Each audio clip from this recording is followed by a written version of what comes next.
ನಮಸ್ತೆ ವೀಕ್ಷಕರೇ, ಎಲ್ಲರಿಗೂ ಮತ್ತೆ ನಮ್ಮ ಚರಿತ್ರೆಯ ಗುಹೆ ಯೂಟ್ಯೂಬ್ ಚಾನಲ್ಗೆ ಸುಸ್ವಾಗತ.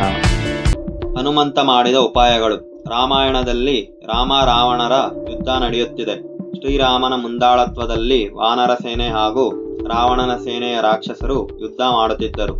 ಹಾಗೆಲ್ಲ ಯುದ್ಧ ಮಾಡಿ ರಾತ್ರಿ ಮಲಗುವಾಗ ರಾಮ ಲಕ್ಷ್ಮಣನ ಸುರಕ್ಷತೆಗಾಗಿ ಹನುಮಂತನು ತನ್ನ ಬಾಲವನ್ನು ಸುತ್ತಿ ಎತ್ತರದ ಕೋಟೆಯ ತರಹ ಮಾಡಿ ಅದರ ಒಳಗಡೆ ಮಲಗುವಂತೆ ಮಾಡಿದ್ದ. ತಾನು ಕಾವಲು ಕಾಯುತ್ತಾ ನಿಂತಿರುತ್ತಿದ್ದ.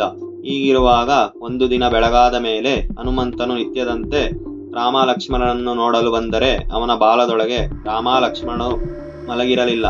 ಎಲ್ಲಿ ಹೋದರು ಎಂದು ಸುತ್ತಲೂ ನೋಡಿದ, ಎಲ್ಲೂ ಕಾಣಲಿಲ್ಲ. ಅವನು ತಕ್ಷಣ ರಾಮ ಲಕ್ಷ್ಮಣನು ಎಲ್ಲೂ ಮಲಗಿದ್ದಾರೋ ಆ ಜಾಗದಲ್ಲಿ ಪಾತಾಳದಿಂದಲೇ ಸುರಂಗ ಕೊರೆದಿತ್ತು. ಹನುಮಂತನು ಅನುಮಾನ ಬಲವಾಯಿತು. ಯಾರಿಗೂ ಗೊತ್ತಾಗದಂತೆ ಸುರಂಗದ ಮೂಲಕ ಬಂದು ರಾಮ ಲಕ್ಷ್ಮಣನನ್ನು ಅಪಹರಿಸಿದ್ದಾರೆ ಎಂದುಕೊಂಡ.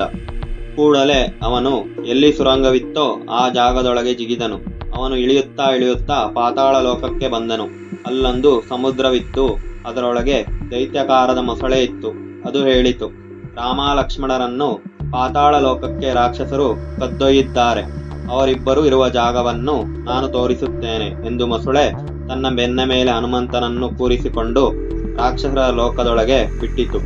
ಅದು ಅಹಿಮಹಿ ರಾಕ್ಷಸರ ಸಹೋದರರ ರಾಜ್ಯವಾಗಿತ್ತು. ಅವರು ಶಕ್ತಿ ದೇವತೆ ಭಕ್ತರಾಗಿದ್ದರು. ಶಕ್ತಿ ದೇವತೆಗೆ ಬಲಿ ಕೊಡಲು ಮನುಷ್ಯರು ಬೇಕಾಗಿತ್ತು. ಅಂದು ದೇವಿಗೆ ರಾಮ ಲಕ್ಷ್ಮಣರನ್ನು ಬಲಿ ಕೊಡುವ ತಯಾರಿ ನಡೆದಿತ್ತು. ಹನುಮಂತನಿಗೆ ಎಲ್ಲ ಅರ್ಥವಾಯಿತು. ಒಂದು ಕ್ಷಣವೂ ತಡ ಮಾಡಲಿಲ್ಲ. ಹನುಮಂತನು ನೇರವಾಗಿ ಶಕ್ತಿ ದೇವಿ ಮಂದಿರಕ್ಕೆ ಬಂದನು. ಮುಂದೆ ವಿಶಾಲವಾದ ಅಂಗಳು, ಒಳಗೆ ಸಭಾಮಂಟಪ, ಅದರೊಳಗೆ ದೇವಿಯ ಗರ್ಭಗುಡಿ. ಹನುಮಂತ ಗರ್ಭಗುಡಿಯೊಳಗೆ ಹೋಗಿ ಬಾಗಿಲನ್ನು ಹಾಕಿಕೊಂಡು ಕಾಯುತ್ತಾ ಕುಳಿತನು. ಸ್ವಲ್ಪ ಹೊತ್ತಿಗೆ ರಾಕ್ಷಸರೆಲ್ಲ ಕೊಂಬು, ಡೊಳ್ಳು, ಕಹಳೆ, ತಮಟೆ ಬಡಿಯುತ್ತಾ ಕುಣಿಯುತ್ತಾ ಅರಚುತ್ತಾ ಬಂಧಿಸಿದ್ದ ರಾಮ ಲಕ್ಷ್ಮಣರನ್ನು ಮೆರವಣಿಗೆಯಲ್ಲಿ ಕರೆತಂದರು. ಅನೇಕ ಬಗೆಯ ಭಕ್ಷ್ಯಭೋಜ್ಯಗಳನ್ನು, ಹಣ್ಣು ಹಂಪಲುಗಳನ್ನು ತರುತ್ತಿದ್ದರು. ರಾಮ ಲಕ್ಷ್ಮಣನ ಕುತ್ತಿಗೆಗೆ ಕೆಂಪು ಕಣಗಾಲೆ ಹೂವಿನ ಹಾರವನ್ನು ಹಾಕಿದ್ದರು. ಎರಡು ಹುಬ್ಬುಗಳು ನಡುವೆ ಢಾಳಾಗಿ ಕುಂಕುಮ ಹಚ್ಚಿದರು. ರಾಕ್ಷಸರು ರಾಕ್ಷಸರಂತೆ ಕುಣಿಯುತ್ತಿದ್ದರು.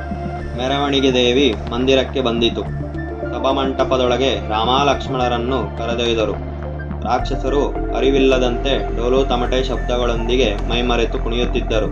ಆ ಸಮಯಕ್ಕೆ ಗರ್ಭಗುಡಿಯಿಂದ ದೊಡ್ಡ ಧ್ವನಿ ಬಂದಿತು. ರಾಕ್ಷಸರ ಸದ್ದು ಅಡಗಿತು. ಅಶರೀರವಾಣಿ ಹೇಳಿತು, ಮಕ್ಕಳೇ, ನಾನು ನಿಮ್ಮ ಭಕ್ತಿಗೆ ಸಂತುಷ್ಟಳಾದೆ. ಈ ದಿನ ಉಗ್ರರೂಪ ಧಾರಣೆ ಮಾಡಿದ್ದೇನೆ. ಒಳಗೆ ಯಾರು ಬರುವಂತಿಲ್ಲ. ಈಗ ನೀವೆಲ್ಲರೂ ಕಣ್ಣು ಮುಚ್ಚಿಕೊಂಡು ಬಲಿಗೆ ತಂದಿರುವ ಎಲ್ಲವನ್ನು ಕಿಟಕಿಯಿಂದ ತೋರಿಸಿಬಿಡಿ. ಇಷ್ಟು ಹೇಳಿ ಒಳಗೆ ಹನುಮಂತ ಕಾಯುತ್ತಿದ್ದನು. ರಾಕ್ಷಸರು ದೇವಿಯ ಆದೇಶ ಎಂದು ತಿಳಿದು ಕೈಮುಗಿದರು. ಅವರು ಬಹಳ ಉತ್ಸಾಹದಿಂದಿದ್ದರು. ಇದು ಹನುಮಂತನ ಧ್ವನಿ ಎಂದು ರಾಮ ಲಕ್ಷ್ಮಣರಿಗೆ ತಿಳಿಯಿತು. ಇಬ್ಬರು ಸಂತೋಷಗೊಂಡರು. ಮತ್ತೆ ಒಳಗಿನಿಂದ ಹನುಮಂತನು, ಬಾಲಕರೇ, ನನಗೀಗ ಹಸಿವಾಗುತ್ತಿದೆ, ನೈವೇದ್ಯವನ್ನು ಕೊಡಿ ಎಂದಿತು. ಕೂಡಲೇ ತಾವು ತಂದಿದ್ದ ಎಲ್ಲಾ ಭಕ್ಷ್ಯಭೋಜ್ಯಗಳನ್ನು ಕಿಟಕಿ ಕಿಂಡೊಯ್ಗಳಿಂದ ಹಾಕಿ ಭಕ್ತಿಯಿಂದ ಕೈಮುಗಿದು ಪ್ರಸಾದಕ್ಕಾಗಿ ಕಾದರು. ಆದರೆ ಎಷ್ಟು ಹೊತ್ತಾದರೂ ಯಾವ ಪ್ರಸಾದವೂ ಬರಲಿಲ್ಲ. ಎಲ್ಲವನ್ನು ಹನುಮಂತನೇ ಸ್ವಹ ಮಾಡಿದ. ಪುನಃ ಹನುಮಂತ ಹೇಳಿದ, ಬಾಲಕರೇ, ಕಣ್ಣು ಮುಚ್ಚಿಕೊಂಡು ನನ್ನ ಸನ್ನಿಧಿಗೆ ಬನ್ನಿ ಎಂದಿತು. ರಾಕ್ಷಸರೆಲ್ಲ ಒಳಗೆ ಹೋದವರು ಹೊರಗೆ ಯಾರೂ ಬರಲಿಲ್ಲ. ಇದನ್ನೆಲ್ಲ ನೋಡುತ್ತಿದ್ದ ಅಹಿಮಹಿಗೆ ಅನುಮಾನ ಬಂದಿತ್ತು. ಅವರು ಗರ್ಭಗುಡಿಯ ಬಾಗಿಲನ್ನು ಒದ್ದು ಮುರಿದು ಹಾಕಿದರು. ಒಳಗೆ ನೋಡುತ್ತಾರೆ, ಹನುಮಂತ ಮುಗುಳ್ನಗುತ್ತಾ ನಿಂತಿದ್ದ. ಇದನ್ನು ಕಂಡು ಅಹಿಮಹಿಗೆ ಸಿಟ್ಟು ಬಂತು. ಹನುಮಂತನೊಡನೆ ಯುದ್ಧಕ್ಕೆ ಬಂದರು. ಅವನೊಡನೆ ರಾಕ್ಷಸರು ಬಂದರು. ಈ ಕಡೆ ರಾಮ ಲಕ್ಷ್ಮಣ ಹನುಮಂತ ಯುದ್ಧ ಮಾಡುತ್ತಿದ್ದರೆ ಅಲ್ಲಿ ರಾಕ್ಷಸರು ಯುದ್ಧ ಮಾಡುತ್ತಿದ್ದರು. ಹನುಮಂತ ಅಹಿಮಹಿ ರಾಕ್ಷಸರನ್ನು ಎಷ್ಟು ಸಾರಿ ಕೊಂದರೂ ಸ್ವಲ್ಪ ಹೊತ್ತಿನಲ್ಲಿ ಅವರು ಜೀವಂತವಾಗಿ ಎದ್ದು ಮೊದಲಿನಷ್ಟೇ ಸಾಹಸದಿಂದ ಯುದ್ಧ ಮಾಡುತ್ತಿದ್ದರು. ಅನುಮಾನ ಬಂದು ಹನುಮಂತನು ಮಹಿಯ ಹೆಂಡತಿ ಚಂದ್ರಸೇನ ಬಳಿ ಹೋದನು. ಚಂದ್ರಸೇನೆಗೆ ಮೊದಲಿಂದಲೂ ಅಹಿಮಹಿಯರ ಮೇಲೆ ಕೋಪ ಇತ್ತು. ಏಕೆಂದರೆ ಅವಳಿಗೆ ಇಷ್ಟವಿಲ್ಲದಿದ್ದರೂ ಅವಳನ್ನು ಬಲವಂತವಾಗಿ ಅರಮನೆಯಿಂದ ಕದ್ದು ತಂದು ಮಹಿ ಮದುವೆಯಾಗಿದ್ದನು. ಯುದ್ಧದಲ್ಲಿ ಎಷ್ಟು ಸಾರಿ ಅಹಿಮಹಿಯರನ್ನು ಕೊಂದಷ್ಟು ಮತ್ತೆ ಜೀವಂತವಾಗಿ ಯುದ್ಧಕ್ಕೆ ಬರುವ ರಹಸ್ಯವನ್ನು ತಿಳಿಯಲು ಹನುಮಂತನು ಮಹಿಯ ಹೆಂಡತಿ ಚಂದ್ರಸೇನಳನ್ನು ಕೇಳಿದನು. ಚಂದ್ರಸೇನಾಗೆ ಅಹಿಮಹಿಯರ ಮೇಲೆ ಕೋಪವಿದ್ದ ಕಾರಣ ರಹಸ್ಯವನ್ನು ಹೇಳಲು ಒಂದು ಷರತ್ತಿನ ಮೇಲೆ ಒಪ್ಪಿದಳು. ಈ ಷರತ್ತು, ರಾಮನನ್ನು ಇಲ್ಲಿಗೆ ಕರೆದುಕೊಂಡು ಬಾ, ನಾನು ಮದುವೆಯಾಗುತ್ತೇನೆ. ರಾಮ ಏಕಪತ್ನಿ ವ್ರತಸ್ಥ. ಹನುಮಂತನಿಗೆ ಗೊತ್ತಿದ್ದರೂ ಆ ಸಮಯಕ್ಕೆ ಏನು ಮಾಡಲು ತೋಚದೆ ಆಯಿತು ಎಂದು ಒಪ್ಪಿಗೆ ಕೊಟ್ಟನು. ಆದರೆ ರಾಮ ಇಲ್ಲಿಗೆ ಬಂದಾಗ ಯಾವುದೇ ಅಪಶಕುನ ಕಂಡು ಬಂದಿಲ್ಲ, ವಿವಾಹ ಸಾಧ್ಯವಿಲ್ಲ ಎಂದನು. ಅವಳು ಒಪ್ಪಿದಳು. ರಾಕ್ಷಸರು ಜೀವದ ರಹಸ್ಯವನ್ನು ರಹಸ್ಯವಾಗಿ ತಿಳಿದುಕೊಂಡನು.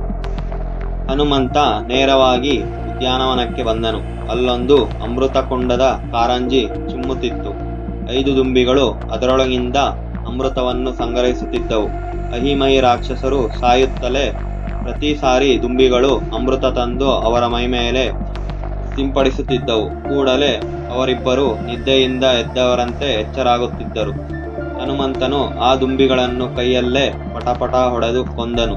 ಅದರಲ್ಲಿದ್ದ ಒಂದು ದುಂಬಿ ಮಾತ್ರ, ನನ್ನನ್ನು ಬಿಟ್ಟು ಬಿಡು, ನಾನು ರಾಕ್ಷಸನ ಬಂದಿಯಾಗಿದ್ದೆ.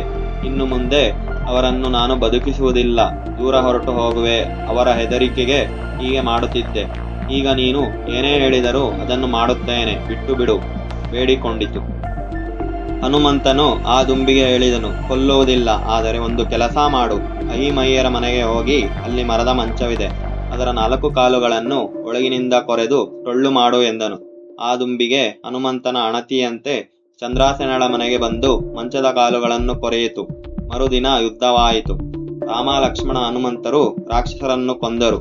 ಅಮೃತದ ಬಿಂದು ಸಿಂಪಡಿಸಲು ಯಾವ ದುಂಬಿಗಳೂ ಬರಲಿಲ್ಲ. ಹಾಗಾಗಿ ಅವರಿಬ್ಬರು ಮರಣ ಹೊಂದಿದರು. ಹನುಮಂತನ ಸಮಯ ಪ್ರಜ್ಞೆಯನ್ನು ರಾಮನು ಶ್ಲಾಘಿಸಿದನು. ಕೊಟ್ಟ ಮಾತಿನಂತೆ ಚಂದ್ರಸೇನಳ ಮನೆಗೆ ರಾಮನನ್ನು ಕರೆತಂದನು. ರಾಮನು ಮಂಚದ ಮೇಲೆ ಕೂರುತ್ತಿದ್ದಂತೆ ಮಂಚವು ಮುರಿಯಿತು. ಅಪಶಕುನವಾಯಿತೆಂದು ರಾಮ ಮತ್ತು ಹನುಮಂತನು ಹೊರಗೆ ಬಂದರು. ಚಂದ್ರಸೇನಗೆ ಕೊಟ್ಟ ಮಾತನ್ನು ಉಳಿಸಿ ರಾಮ ಲಕ್ಷ್ಮಣರನ್ನು ಜೊತೆಯಲ್ಲಿ ಕರೆತಂದು ಸೇನೆಗೆ ಸೇರಿಸಿಕೊಂಡನು.